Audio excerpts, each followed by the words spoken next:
Dikatakan pada Nabi melalui malaikat Jibril alaihi salam, celakalah seorang hamba, tercela seorang hamba, keterlaluan seorang hamba, jauh dari rahmat Allah subhanahu wa ta'ala, seorang hamba yang disampaikan oleh Allah ke bulan Ramadan tapi tak mampu memanfaatkan Ramadan itu untuk mendapatkan ampunan Allah subhanahu wa ta'ala. Kata Nabi, amin. Hadirin, hadis ini dengan riwayat yang sahih terkait dengan Ramadan memberikan pesan penting kepada kita bahwa Ramadan ini bulan yang penuh dengan keistimewaan. Di antara keistimewaannya ada peluang rahmat Allah subhanahu wa ta'ala diberikan kepada setiap hamba siang dan malam yang berupa ampunan dari seluruh dosa-dosa yang pernah dikerjakan. Dalam hadis riwayat Al-Bukhari, ditegaskan juga dalam hadis riwayat Muslim, Nabi SAW pernah menyampaikan, man shama ramadana imanan wahtisaba ghufira lahu ma taqaddama min dhanbi wa man qama lailatal qadri aw fi riwayatin man qama ramadana imanan wahtisaba ghufira lahu ma taqaddama min dhanbi.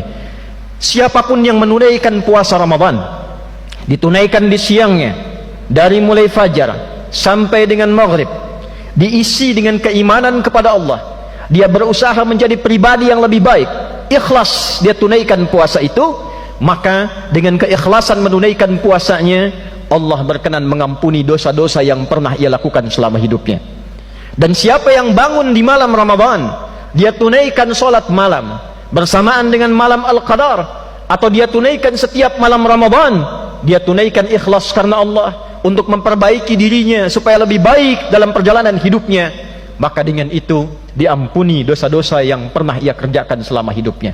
Jadi bayangkan hadirin, siang ada ampunan, malam ada ampunan, 24 jam potensi dosa kita diampuni oleh Allah subhanahu wa ta'ala.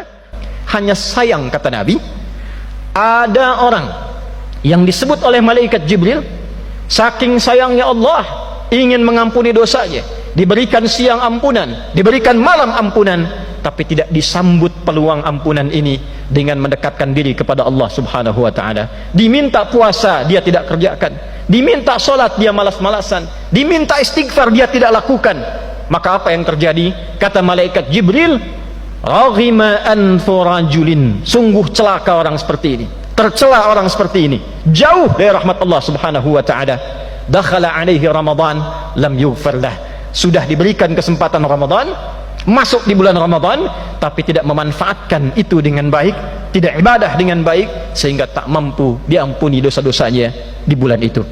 Semoga kita semua digolongkan pada golongan hamba-hamba Allah subhanahu wa ta'ala yang mau memanfaatkan bulan Ramadan untuk meningkatkan ibadah kepada Allah. Siangnya kita puasa dengan baik, malamnya kita tunaikan ibadah dengan baik, dan lebih penting daripada itu, semua itu kita kerjakan karena Allah, untuk mendapatkan rahmatnya.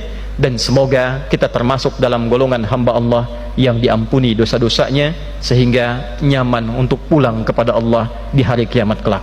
Barakallahu li wa lakum fil Qur'anil azim wa nafa'